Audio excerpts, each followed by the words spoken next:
United আরব আমিরাতের বাংলাদেশ এম্বাসির উদ্যোগে খুলনার পাইকগাছায় দুস্থদের মাঝে খাবার ও শীতবস্ত্র বিতরণ করা হয়েছে।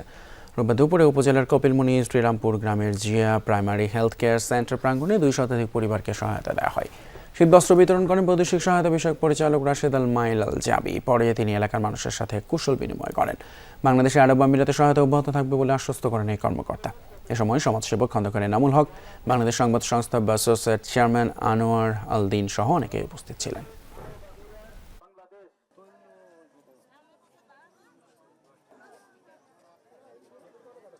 ভোট দিতে না পারার কারণে তাদের কোনো সামাজিক দায়বদ্ধতা ছিল না। তো এখন একটা নতুন বন্দোবস্তের সময় এসছে। এই সময় আশা করি আমরা মানুষের ভাগ্যের একটা পরিবর্তন আসবে। ইউর পক্ষ থেকে, হেলাল আহমারের পক্ষ থেকে, হেলাল আহমার বলতে রেড ক্রিসেন্সের পক্ষ থেকে এই ফুড বক্স অ্যান্ড ব্ল্যাঙ্কেট এবং এটা হাদিয়া স্বরূপ রাষ্ট্রের পক্ষ থেকে উনি বিতরণ করতে আসছেন।